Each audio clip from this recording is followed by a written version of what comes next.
In the annals of history, some tales refuse to be relegated to mere legend, clinging to the fabric of reality with an unsettling grip. Such is the haunting enigma of Hamelin, a medieval German town forever etched into our collective consciousness by a chilling disappearance that defies rational explanation. Welcome to Echoes of Time, your portal to the forgotten pages of history, where today we delve into one of humanity's most enduring mysteries, Hamelin's lost children, and the true story behind the legend of the Pied Piper. For centuries, the vibrant imagery of a charismatic rat catcher leading children away with his magical flute has captivated imaginations around the globe. It is a story told to generations, a fairy tale woven into the fabric of childhood. Yet, beneath this whimsical surface lies a truth far more complex, a historical event so tragic and profound that it continues to baffle scholars and historians today. We are not here to recount a children's story, but to unearth the authentic historical trauma it conceals, a catastrophe that left an entire town bereft and perplexed. What truly happened to the 130 children who vanished from Hamelin in the summer of 1284, leaving behind only whispers and enduring, agonizing void? Our journey into this profound historical secret begins not in the realm of make-believe, but in the bustling yet historically very real medieval German town of Hamelin. Picture a thriving community where life unfolded against the backdrop of cobbled streets and timber-framed houses, under the watchful gaze of the local church and the rhythm of daily medieval existence. It was in this seemingly ordinary setting that, in the summer of 1284, an inexplicable mass disappearance shocked its residents to their very core.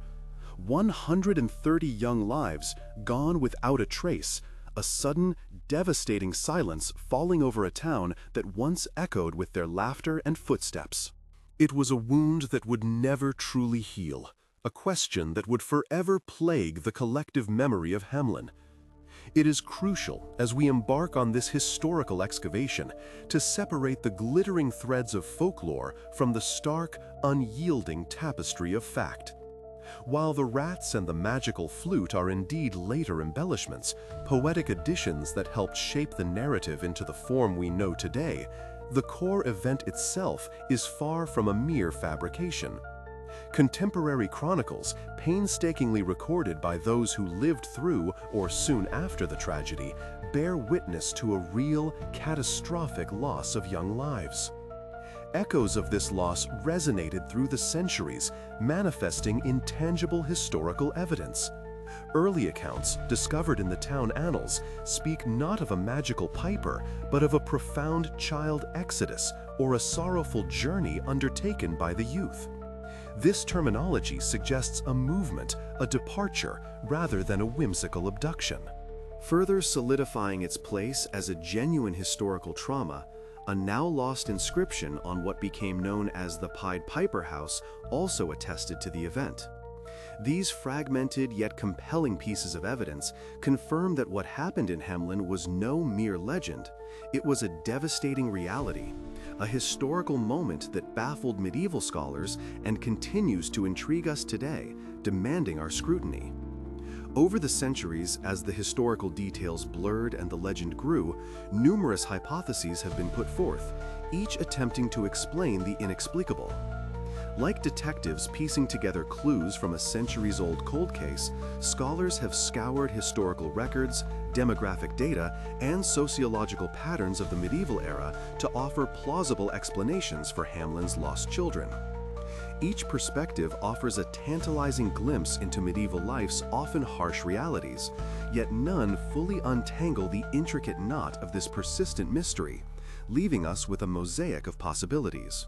One of the earlier theories, attempting to link the Hamelin event to broader historical movements, points to the Children's Crusade of 1212.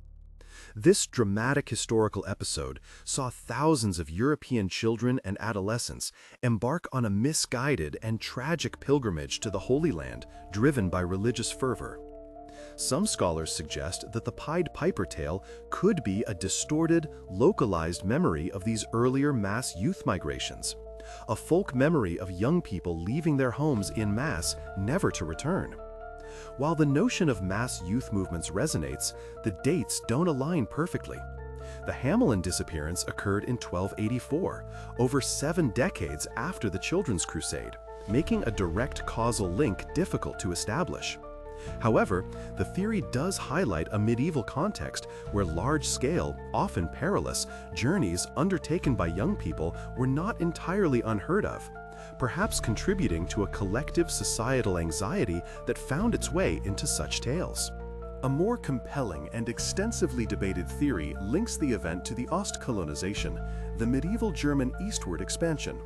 This was a significant demographic and political phenomenon, a period of organized settlement and colonization of undeveloped lands in Eastern Europe, primarily by German-speaking peoples.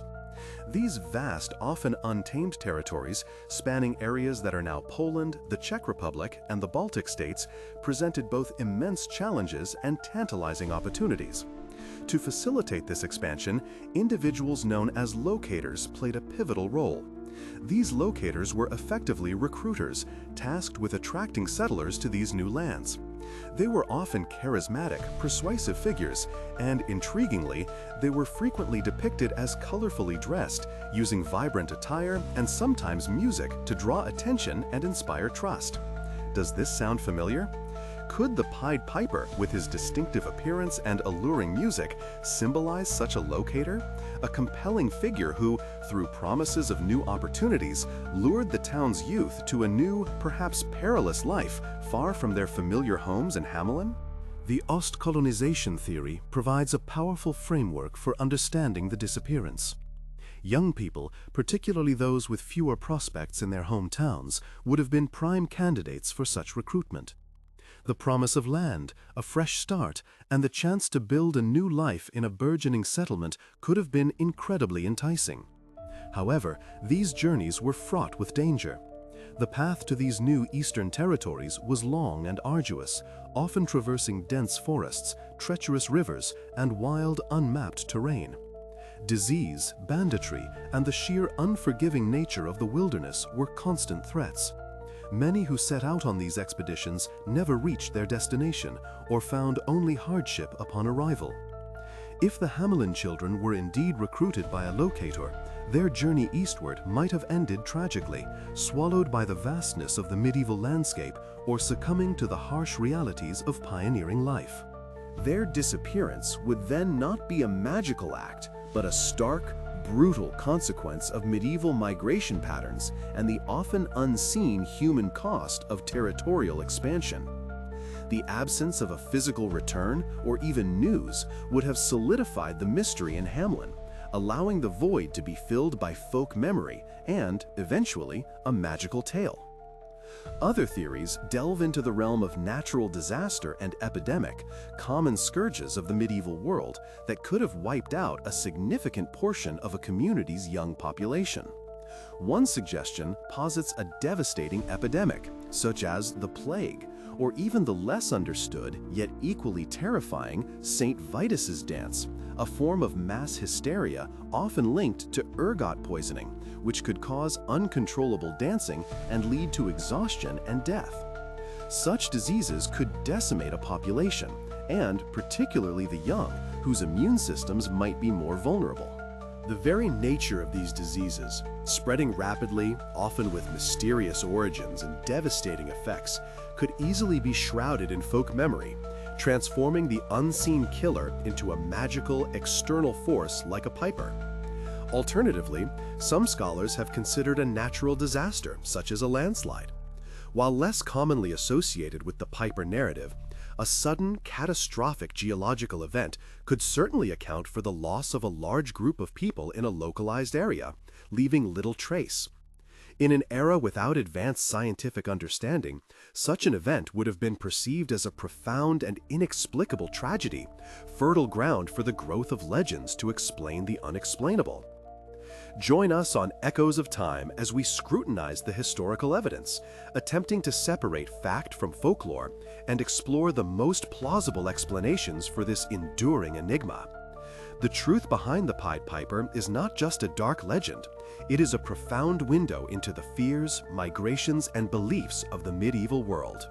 It reminds us of a time when life was precarious, when journeys were fraught with peril, and when the loss of life could be swift and inexplicable. It speaks to the human need to understand, to rationalize the incomprehensible, and how, in the absence of clear answers, societies turn to narrative and myth to process their deepest traumas. The story of Hamelin's lost children serves as a powerful testament to the fact that history often holds secrets far more profound, more complex, and more tragic than fiction could ever invent. It is a stark reminder that beneath the surface of familiar tales lie layers of genuine human experience, waiting to be uncovered, analyzed, and understood.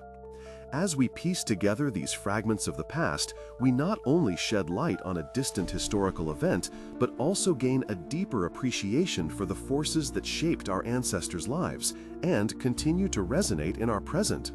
Don't forget to subscribe to Echoes of Time and hit the notification bell so you never miss our historical explorations. What other echoes of humanity's great history might still be waiting patiently for us to listen?